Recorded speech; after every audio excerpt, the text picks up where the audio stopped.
Good afternoon. It's a great pleasure to welcome you here today to discuss Britain's role in cyberspace. We have the exceptional opportunity to debrief the US top cyber diplomat. So 1 week out of the federal government, brimming with insight and no doubt plenty that we're going to try and tease out. We're joined by Chris Painter. So it's a great pleasure to welcome you here today, Chris. Great pleasure to be here. Thanks. Thank you very much indeed for coming. Ladies and gentlemen, here in Canary Wharf, we sit on the Greenwich Meridian, where East meets West, I beg your pardon, and where everyone defines their place in time and space from. Cyberspace does not enjoy so many clear conventions and boundaries, and many wonder about a prospect of a dystopian future in which trust and truth and faith in institutions are in short supply. Just recently, according to The Economist, Facebook has acknowledged that before last year's American election, between January 2015 and August this year, 146 million users may have seen Russian misinformation on its platform. And Google's YouTube admitted to 1,108 Russian-linked videos, Twitter to 36,000 accounts. In these kinds of conditions, the need for diplomacy, of course, is preeminent. And as host to many of the world's leading financial institutions, we recognize that we have some responsibility to support the UK's national cybersecurity strategy's aspiration to make the UK the safest place to do business. And as home to many of the world's most globally connected institutions, we're also conscious that that is inherently an international effort. In other words, it is very much the realm of diplomacy. So we're very, very lucky indeed to be joined by the world's top cyber diplomat. Recently, Chris Painter wrote this: "Cyber diplomacy is the quintessential 21st century issue of our national security. It is involving aspects of human rights, security, and economic policy." He highlights the importance of alliances between public and private and civil society organizations, and he believes that diplomacy can prevent that dystopian future coming true. He is a globally recognized leader and an expert on cybersecurity and cyber policy, cyber diplomacy, and combating cyber crime. He's been in the vanguard of the US and international cyber issues for over a quarter of a century, first as a prosecutor of some of the most high-profile cybercrime cases in the country, and then as a senior official at the Department of Justice, the FBI, the National Security Council, and finally the State Department. He's helped drive, initiated, or been involved in virtually every major US cyber policy for over a decade, and has created innovative new organizations and approaches to deal with the threats and take advantage of opportunities in cyberspace. So, Chris, it's a great pleasure to welcome you here. What I propose is that we'll have about 45 minutes of the conversation with the two of us, and then I'd very much like to invite questions from everyone else. And I very much like to take questions too, so come up with good questions, please. Chris, thank you very much. So, I've just given a little brief pen picture, but can you tell us in your own words, give us a brief history of cyber diplomacy? Yeah, so I think it reflects something that's really important in the space I've seen over the last 25 years. When I started my career, I was a federal prosecutor doing cyber crime cases, and this is back in the 90s, when they were seen as sort of this interesting thing where most people didn't really think that cyber crime affected them. Some of the cyber criminals were even thought of as kind of Robin Hood characters. I prosecuted this one famed hacker named Kevin Mitnick, who I remember when we were doing the sentencing for him on the federal courthouse, there was a small plane flying around with a banner that said "Free Kevin" on it. And so there wasn't really the understanding of how this affected both businesses and everyday citizens. But even well after that, even as people were beginning to understand that this was a critical issue in terms of business, in terms of business processes, and for individuals and the theft of their information, it was still seen by senior policymakers, when you're talking to a minister, or for our system, a cabinet secretary, or the CEO or CFO or the C-suite of a company, and you bring up the issues around cybersecurity, usually their eyes would roll back in the back of their heads and they'd say, "This is a technical issue, go have the technical people deal with this and get back to me." And they didn't really understand that this was far more than that. And I think what the creation of this area of cyber diplomacy reflects is a recognition that this still has technical roots, and that's absolutely important. And we need the technical people there to actually explain what the space is, what both the solution space is and what the problem space is. But it's also a core issue, and it should be seen as a core issue for governments of national security, a core issue of our economic policy, a core issue of human rights, and then ultimately our foreign policy, because that really brings all those things together. And for companies, it needs to be seen as not just a cost issue, but a cost and an opportunity issue that the C-suite really needs to be concerned about. So that is the positive, at least in the UK and the US track I've seen. And what that meant was we were very good at having our technical people talk to each other, but we didn't have the larger policy framework. And having, my office was the first one anywhere in the world. It was at the State Department set up in 2011 that was looking at this issue of all these issues in cyberspace. How do we deal with other countries? How do we increase cooperation with other countries? How do we start thinking about conditioning the whole international environment so you can make it safer? What are the rules of the road? What are the stability things you're trying to promote? Just like you do in the physical world. We need to be doing this in cyberspace and building the alliances around the world and dealing both with our friends and our frenemies. How do we do that? And so we were created back then. We had an international strategy for cyberspace, again, the first one anywhere on that laid out what our goals were. And this is not unique to the American system. I'm sure, I know the UK system and others are like this. We brought all the agencies together, about 18 of them in our government, to everyone from our ministry, our Defense Department, to our State Department and our Commerce Department, the economic interests, the security interests, coming together, and they didn't even talk the same language. So when we're trying to come up with this international strategy, just the fact of writing the strategy itself brought the government closer together, and that was important. But then, after we started doing this, we found that almost every international venue around the world, and more countries at a leader level, people were really interested in this topic. This was something they wanted to talk about and cooperate on. And now there are about 25 offices like mine, like my former one, around the world, including the UK has one. Most of our close allies and others in Europe have them. Japan, Korea, China, Russia, Australia. So this is a, I think, growing field that's looking both at the technical angles, but much larger what the policy angles are and how we can cooperate to make this better. Thank you very much. And as you described the emergence of this growing field, if you look ahead, what's your prognosis? What's the future for cyber diplomacy? So I think it's going to become much more of an integrated part of our approach, not just for us, but for all countries, including some of the developing countries around the world. This is not the silver bullet. You have to have an all-of-government approach to these issues. So, I recently did the last official thing I did in my old job was we had a dialogue with the Japanese on cyber. And we do this with a lot of countries around the world. Of course, we talk to the UK all the time as well. And what we did is we brought all of the different government agencies together on our side, and they brought all the government agencies together on their side. This is the 5th one we've done. And it facilitated a conversation that was not just stovepipe conversations. And then we had a day where we talked to the private sector and industry, and we did that from both the US and Japanese private sector. So I think that's going to continue, and that's going to grow, and that's going to become, it's kind of a cottage industry now, it's going to expand. But it's going to integrate with all the other things we're doing. So, obviously we need to have technical capabilities. We have to have the technical experts in things like, for us, US CERT, for you guys, the National Cybersecurity Center, and the CERT that's part of that, work together. We have to have our intelligence agencies work together. We have to have our law enforcement agencies work together. We have to have all that. But we also have to cooperate on this higher plane, both in prime ministers and presidents' offices, but also in foreign ministries. So I think this is an accelerating thing. And the reason for that is, we're seeing these transnational threats that are not just technical threats. We're seeing major threats that we hadn't anticipated before. You mentioned in your opening the Russian interference in our elections.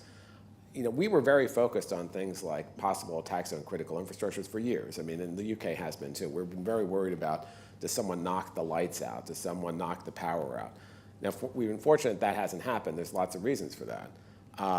But we're thinking about, how do you recover from that? How do you prevent that? I don't think we really thought that this kind of vector was going to be there, that you would actually try to undermine the democratic process in a democratic country. And so there are new threats we're seeing all the time that we have to be much more adaptive in dealing with. And part of the solution space in that is bilateral negotiations with countries, and also really getting a coalition of countries who are like-minded to respond to the shared threats that we're seeing. Thank you. And I mean, I appreciate that this is almost by definition impossible, but are there emerging threats that you see? We've obviously seen threats to election and electoral processes. What are your warning signs? Well, I mean, I think so. There are new threats like that are, election interference.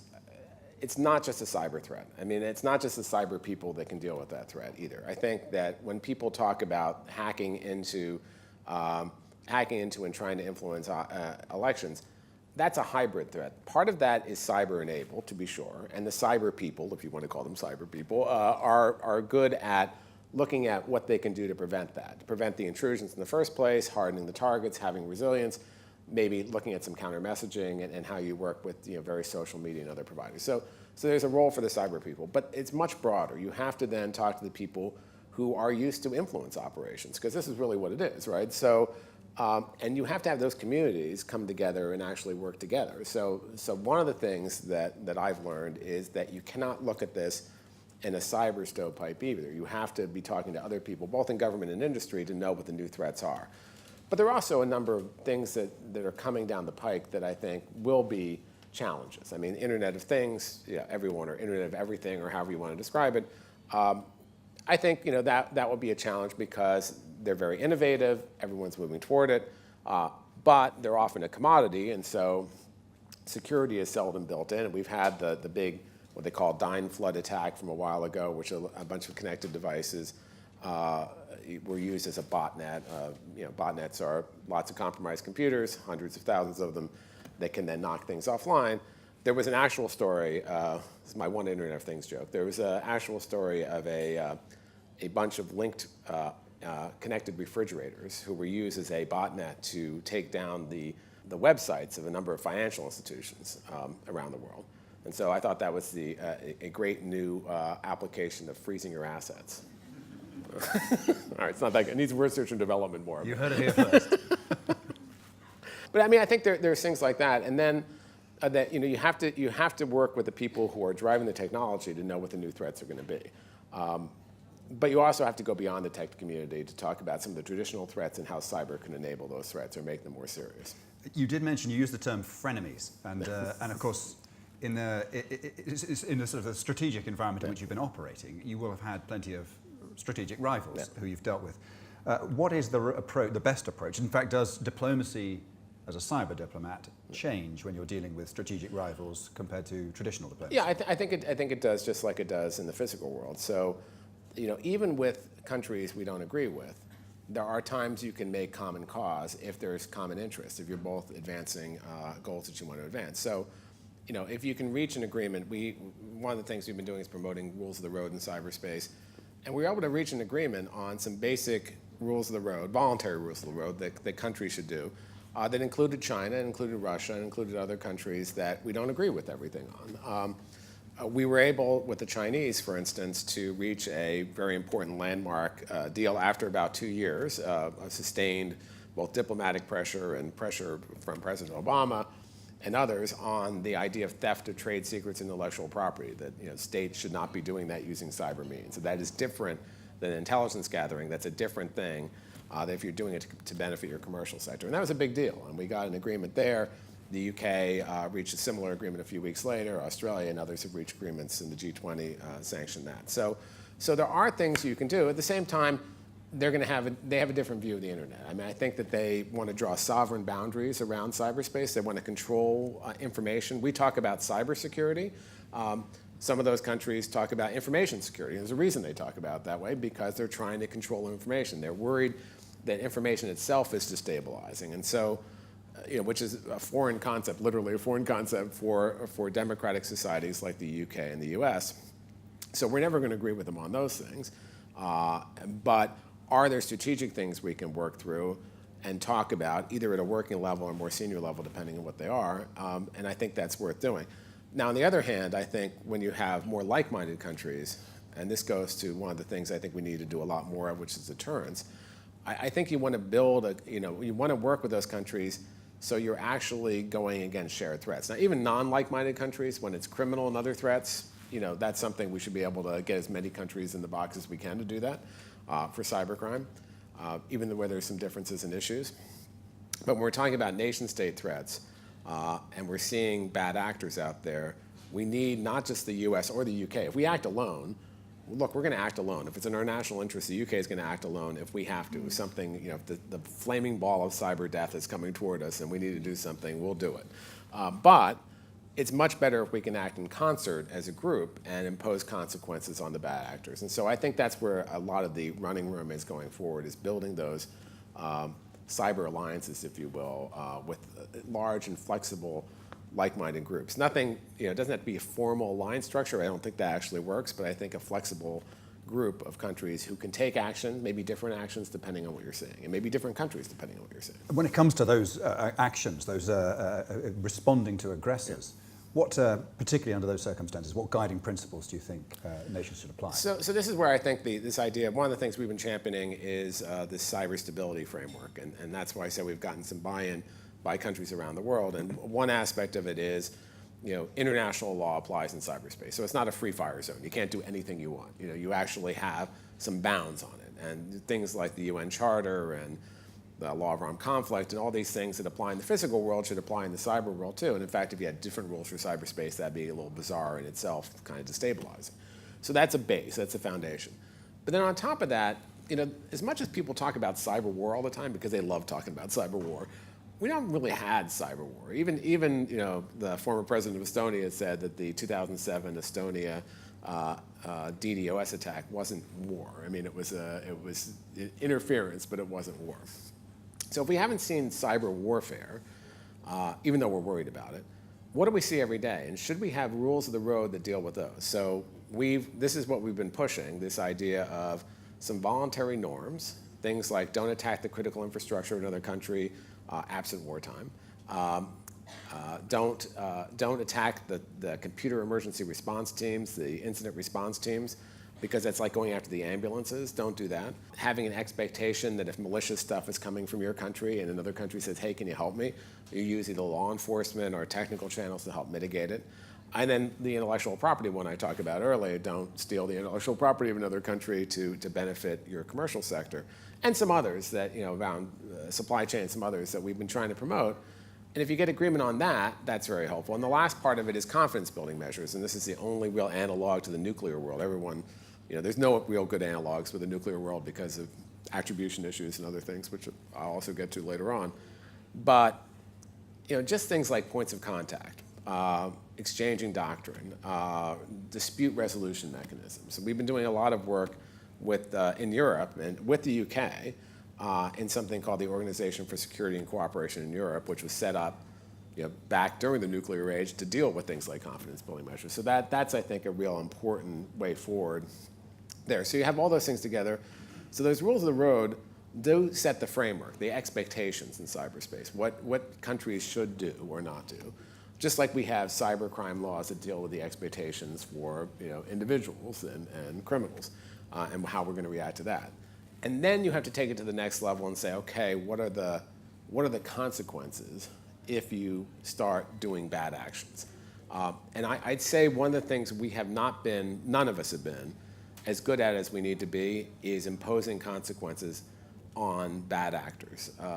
We've made big progress since I was a prosecutor back 25 years ago to today, and like doing this in criminal cases. We still have a ways to go there. On nation-state activities, the core issue of deterrence is that it has to be credible and it has to be timely. And because of, I think, concerns around attribution, because this is still a new area, and because our tool set is not that large, we haven't been good at imposing consequences either individually or as a group on bad actors, and that's what we need to do more of. And so we do have some tools. We have things like diplomatic pressure, and that, you know, was used with China and the theft of intellectual property issue. We have the threat of economic sanctions. We have a cyber sanctions order in the US. I know it's more complicated in the EU, but even the EU recently put out this cyber toolkit that has sanctions, among other things, as possible tools. We have criminal indictments. We have cyber tools, you know, but those are always, people always think there's a magic box. You press a button, and you use a cyber tool, and everything goes away, which is not true. And then you have kinetic tools, but you're not going to lob a missile over someplace because of a cyber event unless it's actually causing the kind of physical death and destruction it would if someone sent a missile over. So that's not a large set of tools, really, if you're trying to change the behavior of another country. So we need to come up with more creative ones, and that's where I think that there's a lot of room for us to work both with other countries, but also with the private sector and thinking outside the box, as people say, and say, well, what is it we can do? What is it we can do to change these bad behaviors so it's safer for all of us? You've just emerged, of course, from a quarter century with the federal government. And so I'm curious to know what, now you're here in the UK at a time when, of course, the UK is redefining its relationship both with the European Union, but also more broadly on the world stage. What's your prescription? What would you recommend now in unguarded terms? Please be as indiscreet as you like. What should the UK government be doing? I think the UK government, in terms of its cyber policy, is well placed because, I mentioned that our office was the first in the world that was doing this. I think the UK was the second or third or fourth. It was in that group very early on who set up a similar office. The UK has been focusing on these issues in their cabinet office, since we were really focusing on them in 2009, actually, when we were doing our cyberspace policy review. And you're on your fourth, I think, strategy now, third or fourth strategy. And the recent strategy that came out, I thought, was quite good.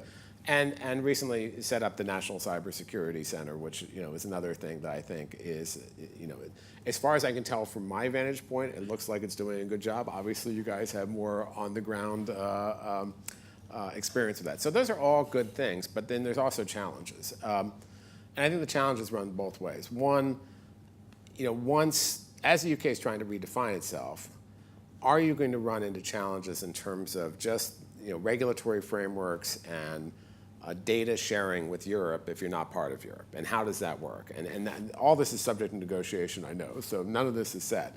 But that's a potential challenge, and I think that gives people in the US also some concern. Does that mean it's going to be tougher for you guys to deal with that? If you're not seen as part of Europe, what does that mean in terms of innovation and marketing? I don't think that's at all fatal because we have countries like Israel and Estonia who are incredibly good at going out there and being real leaders in this space. So, the UK is, I think, well poised to do that. But I suspect it's going to require the UK to be even more focused on this than they were before, and even more, both in the private sector and the government, more focused on this issue and more focused on pushing the international dimension. The UK has been a player internationally in every venue I think that I've been to, every venue I've been to, the UK has always been a close partner. My counterparts at the Foreign Office and the Cabinet and Prime Minister's Office have always been close partners. And I think it's going to continue, and they need to be there. And that's the other thing. You had, as part of the EU, you had a leveraging effect with the rest of the EU. You're still going to be close partners in the security space. My sense is that in the security area, there's not going to be huge gaps between the EU policy and the UK policy. I understand the UK is going to implement the Network Information Security Directive, for instance, so there'll be some commonality. I think the EU is going to be challenged too. I heard a year ago, former President Ilves of Estonia was having a forum in Estonia, in Tallinn, and he said one of the great worries he had is the UK was a moderating influence on the more regulatory bent of Europe, and that a small country like Estonia, which was trying to be an entrepreneurial country and really trying to promote itself as Estonia, was worried that those more regulatory and trade protectionist sort of elements would win out, and that would disadvantage them, and disadvantage the UK too. So I think it goes both ways. I think there are dangers both from the UK leaving Europe to Europe and the UK. And I just think it's going to take laser-like focus. And I know there were a billion different issues that are being dealt with Brexit, but I think this is going to be an important one to keep an eye on. Thank you. And I mean, I've asked about your advice to government. You, of course, highlight again and again the importance of collaboration between public and private sector, and between civil society and between international partners as well. And of course, here we are right in the middle of, well, we're the largest cluster of cyber innovation companies in London, yep, right in the heart of a globally connected financial services district. So, of course, two things are very much on the minds of many of the 120,000 people here in Canary Wharf, and one of those is how best to secure this critical national infrastructure, yeah, which is actually in the private, yeah, sector.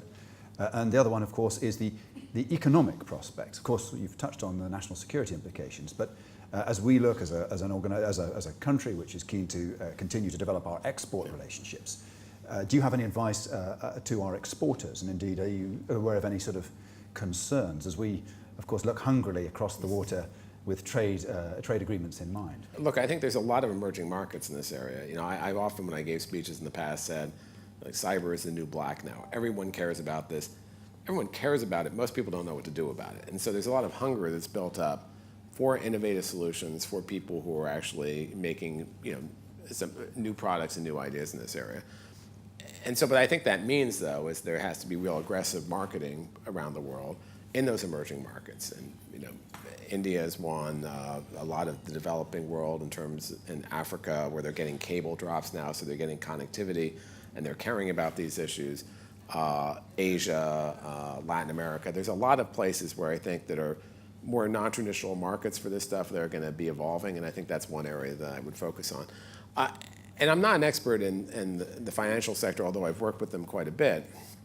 The financial sector has tended to be a little bit ahead of the curve of most others because they've been the victim of cyber attacks and cyber intrusions for so long. They don't have it down pat. I mean, I think they recognize that, but they've been doing a lot to do that. And so I think they are a good leader in this area to kind of leverage some of that off of. And all these companies, you know, and I would imagine many high percentage of the companies here at Canary Wharf are international companies. And so it's not just the governments working internationally. It has to be the private sector also trying to build those structures internationally. And one thing that I've seen is a lot of these countries, especially developing countries, don't have the tradition we have here of government-private sector collaboration. It's literally, again, a foreign concept to them. And so, and there's lots of reasons why it's beneficial to them if they start doing that. So I think the companies have a role to play there. They have a role to play in some capacity building because that also creates demand for the product. So it's actually getting these countries up to speed, and then they know that they need this stuff, and I think that's very helpful too. So I think there's a number of opportunities there. When I said financial sector, is I know there's been some pundits who are a little concerned that if when the UK leaves the EU, that's going to have an impact on London as a financial center. I don't know if that's true or not, and so hopefully not. And that, because you also have to worry about second-order effects of these things. If you have other industries that are affected by the separation from Europe, what the effect on this industry will be. Well, thank you very much. And if I may, I'm just going to turn now to some much more sort of tactical, detailed questions. So you mentioned briefly earlier on that back in the 1990s, you led the case against computer hacker Kevin Mitnick, I beg your pardon. He's now, of course, practicing as a consultant. Yeah. What's your view? The skills requirement in cybersecurity, of course, is something which we hear about every day here. We have companies that are hungry to find the most capable people. What's your view on the rehabilitation question, so to speak? So I believe in rehabilitation. I think that people can be rehabilitated. And many years ago, I was on a panel with him at RSA, one of the big computer security conferences. And it was called Foxes in the Henhouse. Should you hire ex-hackers to be your security consultant? And I'm not a believer that it takes a thief to catch a thief. I think there are lots and lots and lots of incredibly well-qualified folks out there who have not been convicted of felonies that are out there. Now, that doesn't mean that people can't be rehabilitated, and it doesn't mean that, I think what companies, especially publicly traded companies, need to do is it's a risk analysis, and you should make a risk analysis. Are you going to give the keys to your kingdom to someone who may pose a real risk? On the other hand, penetration testing and things like that from the outside, that may be fine. So I think companies really have to think seriously about this, and I do think there's even with the shortage of the talent pool out there, there's an tremendously talented group of people who are playing in the computer security field who maybe not pose those risks. So I think, again, it's going to be up to the companies, but they have to make that risk analysis. Well, thank you. I guess a question which follows on from that is what, if anything, can we do to change our approaches to education, if you like, to equip coming generations to play as useful Well, I think there's been a big challenge because although, and I think Level 39 is a good example of this, there's lots and lots of focus around innovation around the world. And there are lots of people who will dedicate lots of resources to innovation and innovative products, which makes a lot of sense. There's been less focus on the security aspect and less, I think, take-up that's changing on the cybersecurity aspect. So there's an incredible shortage of cybersecurity professionals or people who are interested in that around the world. So you can't just cure that by saying we need more of them because that doesn't happen. So you have to start really with an educational framework that begins really at the beginning, in grade school and university. We have to start thinking about how we train this cadre of people now, offering like their proposals about doing things like scholarship for service, really creating that cadre of folks, both with the government and the private sector, because they're incredibly short supply now, and that doesn't help. Now, I also think there might be more managed services that are offered too, so at a higher level, so that you can maximize your use of the people you have out there. But the education issue is a huge issue for the U.S., and I know it's a huge issue here too. With that, I mean, that long prospectus really of improving our security awareness collectively, but through our education system in particular. Are there coming threats you see that you think that not only governments, we've mentioned that, but also companies and individuals should be aware of? Good cyber hygiene, so to speak. Yeah, so I think this is one of the things, and I hate when people throw around these statistics because I'm not sure they're actually grounded in anything, but people said, well, 80 or 90 or some percentage of all the cyber attacks could be prevented if people just practice good cyber hygiene. If they just did the things, just patch the systems, do the things they should do. I don't know what the percentage is. I have no idea. I would say it is a vast majority is probably true, because even the most sophisticated attackers and nation states we've seen operating often take advantage of things that don't require a lot of tradecraft, that they're just simple problems. And so we've seen that certainly again and again. And what that does, if you can actually get that level up, that will then allow you to concentrate on the 15 or 20% of the really sophisticated actors and do a better job at repelling them and going after them when they do something. So that's a huge issue. Part of that is education, certainly. I mean, you've heard stories just recently about some of the major hacking events and theft of data in the U.S. where it was someone forgot to patch something. That was the end result of it, which is that's silly. That shouldn't be happening, especially at a big company. There's a lot of work around this. There's a cyber alliance that's pushing this idea of having core, not really even difficult, core controls that people should be focusing on and doing. And if you do that, you'll take care of a lot of this. But just getting that word out there. And that's hard.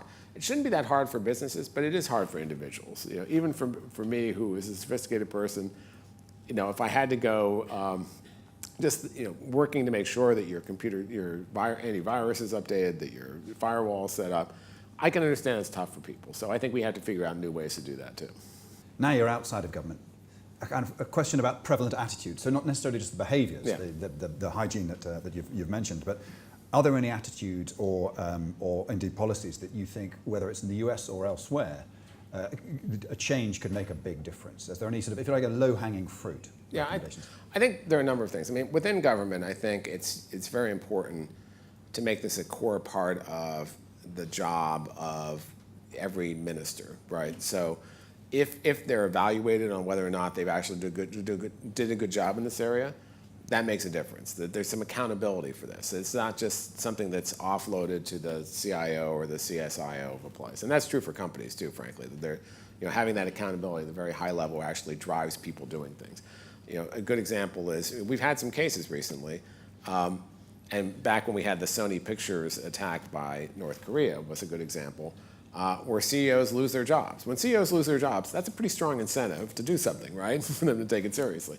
Same should be true for government folks if they're, this is part of the accountability they have. So I think that is something that can be done pretty simply. I think the other thing is just having a much more coordinated approach. And I think the UK has done this, and certainly the US has done this, where there's information flow between the different silos of government. They're actually talking to each other, and that I think is important. So I think there's things like that can be done and should be done, and having strategies in place. As I said, the UK has one, we have one. More and more countries, I think it's about 40 now, have cybersecurity strategies, so that's good. That's like a high-level message saying what you need to do and how you work on it, so I think that's important. Thank you. I appreciate it's a very neat time to invite questions from everyone else. I have one other question, which was actually put to me by someone who I was speaking to, and when I said that I have the opportunity to speak to you, they said, ask him what was the worst day he's ever had in his office. Worst day I ever had in my office, that's a pretty, We could come back to it. Yeah, well, maybe we should come back to that. I'll have to think about that. In which case, is there anyone who would like to? We suffered in the UK from a cyber attack in May, the WannaCry ransomware attack, which ended up unusually affecting quite a lot of NHS basic computers in the public sector. And if it wasn't for staff basically sticking together things with bits of string and going to paper-based solutions and so on, it could have been chaos. That's now been linked to North Korea in terms of where the worm, the crypto worm, at the heart of that was probably originated. So my question is, what can we do to them? Should we be developing a cyber offence strategy as so that, like you said, if a missile is fired, there's a proportionate response. If the Russians buzz our airspace, there's a proportionate response on a military basis. What is the appropriate proportionate cyber offence response? So without commenting on the attribution that you mentioned, because I think there's various things out there about that, what I'd say is, yes, we actually need, goes back to deterrence, we need to have proportional responses so that proportional responses that actually cause enough pain to make them change their behavior, right? That's the core of any deterrence strategy. And there's deterrence by denial, and that's one of the things we've all talked about, and that's doing all the technical stuff we need to prevent this stuff, which is important. But if there are no consequences for bad actors, it's the same in cybercrime. If there are no consequences for bad actors, it sets a norm that that's okay, and you just keep doing it, and you don't really stop doing it. And so one of the big arguments we had for companies who, when I was a prosecutor, didn't want to report cybercrime because they were worried about the public exposure, and what that meant was, look, you may have paid off the person this time, but the next time they'll come back and they'll bring their friends, and it's not going to really help you in the long term. So the only way we're going to have an effect on this is to make sure that we are doing those kinds of responses, and they have to be timely too. Doing it 6 months later is not timely. So how do we really find out what those things are? Now, this goes back to the limited tool set, and this also goes back to us working with other countries. When we had the Sony Pictures attack, for instance, we had President Obama come out and say, and this was, he seldom did this kind of attribution, because even when we know it's someone, we don't often say who it is, that this was North Korea. We knew it was North Korea. That was a little interesting because everyone said it was North Korea before we came out and said it, and then we said it was North Korea, and then a lot of people were saying, oh, no, it's not North Korea. Because we're never going to share all the information we have that we know, and we'll share some, but not all of it. So, calling them out publicly is one thing you can do. And then all the either private or public messaging to the other government and saying this is going to have an effect. But we also have to look at we have to be willing to risk the whole relationship in different areas. So, it can't just be a cyber to cyber thing. We have to look at saying, hey, if you do this, it's going to affect these negotiations over here and these negotiations over here that you care about, just like we do in other areas. So we really do have to be better at imposing those consequences, because if we don't, we're just creating a free fire zone where they're going to keep doing it. And North Korea is a really difficult problem, because it's not like North Korea we have not thrown the book at North Korea for lots of things. We have all kinds of sanctions from North Korea. There's all kinds of other activity. So one of the questions is what marginal new thing you can do from some of the cyber activity that's going to actually change their behavior when they're not changing their behavior in other areas. Especially if it's something where, because of attribution issues, they think they can get away with stuff. And that's a problem too. I will tell you on attribution, everyone thinks attribution is really hard in cyberspace, and it is, but it's not impossible. And we often know, especially with protracted conduct, who's doing things. And attribution is never 100%. Just like in the physical world, when we have jury trials of criminals, it's not beyond any doubt, it's beyond a reasonable doubt. So you make a political decision that based on the evidence, the digital footprints, but also on other information you have, and even motive, who's responsible, and then you need to take some action. My suggestion would be remotely operate the parental lock. Remotely operate the parental lock on Kim Jong-un's iPhone and say he can have Candy Crush back when he starts behaving. Well, this is one of the things that I was talking about a little earlier, is that I don't think the solution space in terms of the costs you can impose are all in the minds or even the ambit of the federal governments around the world. I think they have a lot of that power, but there may be things that the private sector can help develop and think about. For instance, if you're seeing a lot of bad activity from a country, do you black hole the traffic from that country? Now that you have to think all these things through because that could have second-order consequences on you. We could have economic and other consequences, so you have to think through what this means. But we really have to think about what these other tools are that we can impose that kind of pain so that actually will change your behavior. Candy Crush is a new one, though. I hadn't thought of that. I think we found a role for the UK. Any more questions? You talked about the cyberspace, we haven't talked about the dark web, and knowing that that's where a lot of the bad actors actually have freedom of movement and can conduct themselves before they actually make an attack on our cyberspace, as it were, the free world.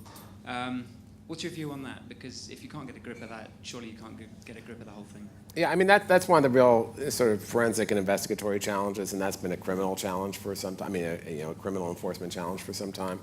And it also becomes a nation-state challenge when nation-states use criminal groups as proxies to do things that they want to do. So, there's not an easy solution to that, but one of the things I'd say that law enforcement is doing a good job on is using the dark web to do undercover sort of operations to get into some of these rings and then bust them up from the inside. So you have to create a sense that, dark web or not, you're at risk. And if you do that, then that actually dissuades people from doing it. So I think doing better enforcement, doing these kind of undercover operations, I think that's really helpful. But there's no silver bullet to that.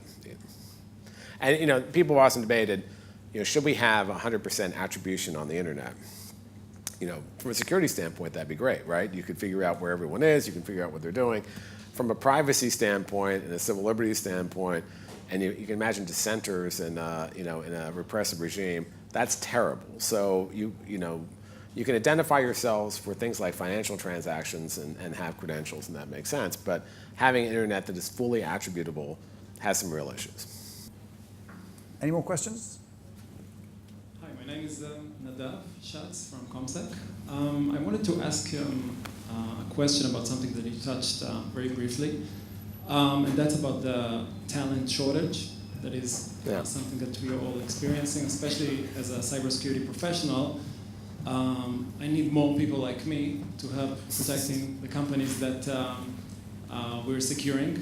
It's very easy today, to pay $5 for a DDoS as a service platform and just attack a website, but it's very, very difficult, and it requires an expertise to really protect against such sort of simple and cheap attack. So what do you think on a global level or perspective, the steps that should be taken to confront this amazing shortage that we're experiencing? It is a real challenge because first you have to actually excite people about going into this field, and then you have to programs to do it. So now there are a lot of programs, at least in the United States, a lot of universities that are focusing on cybersecurity professionals and training them, which is great because that didn't really exist in any organized way. It was in a few places, but not as many as it is now. But you also have to get people to go into the field and understand that this is something that's actually really interesting and they want to do. That's changing too. I think more people are getting interested now, and that's good. So you have to do that, but it's something that doesn't change overnight. I mean, if you don't have the people in the pipeline, you're not going to have the people in the pipeline by next week. It doesn't matter if you say we'll pay you huge bonuses. They don't exist. They don't exist. It takes at least a few years to train them. And I think it's having more of those training programs exist. And then going back to things like, can government create some incentives? Can they do scholarship for service? Can they do, can companies also do the same thing? Provide funding for people to go to school and do this so they can come back into the company and do that. So I think there needs to be more incentives built in and do that because the problem is now that there's a demand out there that people recognize and there's an interest level, it's going to take a while to catch up. And that's just unfortunate. But we had something in the US called this is odd name, the National Initiative for Cyber Education, the NICE initiative, which was this idea of kindergarten through 12, then in high school, and then in college, building that kind of educational system that you were actually promoting those, and working with the universities to do that. And so I think that's another place, government working with the universities to see these programs, support these programs is important. But I wish there was a quicker solution, which is not. Yeah. Probably helps the salary of people like you, though. Yeah. Tomo from Doring. I've got a question in regards to open data, like open banking, what your thoughts are, as well as effectively 20 companies having 80% of the data around the world. So, your perspective. What do I think about that concentration of data? Concentration of data as well as open banking itself, so PSD2. Yeah. I don't really have any strong views on open banking, I would have to say. I mean, it's an interesting concept. And about the concentration in data, I worry about that because it's an attractive target. I mean, that's one of the problems. And if you're not doing the things you need to do to protect it, the concentration makes it an attractive target for those, and there's lots of bad actors out there, everyone from criminals to nation states that are doing this. That's a problem, I think. But a couple of weeks ago, Homeland Security mandated the use of protocol DMARC across all government agencies. The UK has also something similar, more lenient on our side here. What do you think of these measures in terms of capability of getting a reaction and moving the needle in terms of government security, and also should they be followed up with other low-hanging fruits in cyber? I mean, I think there are a number of low-hanging fruits. The governments are not known for moving quickly on anything, which is good and bad sometimes. You don't want them to take ill-considered decisions. But there are a number of things that are basic things that will help. You mentioned one of them. DNSSEC is another thing that it's none of these are the perfect solution, but they're building blocks to a solution. So I do think it's a good thing. I think that one of the advantages of governments having strategies and focusing this issue is they start looking at what the low-hanging fruit are. And governments love to say they're doing things, right? So if they could take care of the low-hanging fruit and say, we've done something, that's great. So I think there's much more impetus to do that. And there are some organizations that are really promoting things like that around the world, and I think that's having an effect too, that governments are seeing that. And if one government does it and it works, then another government will follow suit. So, I'm Jenny from Maxella. I was just wondering what you thought the tech bottlenecks were in terms of cybersecurity, and how you thought they might change in the next 2 to 3 years. I always wonder that, one of the interesting things is there's so many solutions out there now. I don't know if I'm a company, right? If I'm the consumer. I spoke at something down in Australia recently, which is a great conference, and this was their 10th anniversary of this computer security conference. And this is not unique, or the RSA is another one, where you go onto the show floor then, where you have literally, it's grown every year, dozens and dozens, hundreds of companies who are selling all kinds of different cybersecurity things. They're all giving away different things, so you come to their booth and visit them. Now, if I'm a company and I'm trying to protect myself, and I go to that, I have no freaking idea of what to do. I mean, it's just overwhelming. There's just so many things out there. So are there ways to package this so that it's more understandable? That there is no silver bullet, but how do you integrate these things together so people feel confident that they're at least doing what they should be doing? And part of that's their in-house policy. That's one. The other is, I do think with end users, because it's not really reasonable to ask a grandmother somewhere to constantly upgrade her computer to make sure it's safe. That I think the trend might be to start moving that back out, even for end users, and this has happened some with companies, to more managed provider services or ISPs doing things on behalf of their customers. There's an economic aspect to that too. I remember years ago in Germany, I was chairing this G8 group. One of the local German ISPs charge their customers extra for cybersecurity, and they would scan your computer, and if your computer had a problem with it, they would put you in a sandbox and not let you on the internet until you fixed it. That would never work in the US. At least it wouldn't have back then.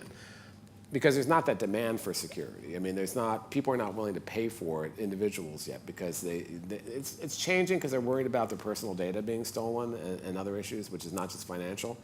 But if you can start moving it back so the ISPs and others are doing more, and of course they're worried about liability and other concerns, and I get that, but that might be another trend that we'll see. And then we've always talked about breakthrough innovation in cybersecurity where, look, I don't think we'll ever have the silver bullet in this area, it's moving too fast, but really new, interesting ways of doing things. And people moved away from some of the perimeter defense to doing active hunting and things on their networks. I think there's a lot of really interesting things out there. There's a lot of noise out there too, but there's a lot of interesting things out there.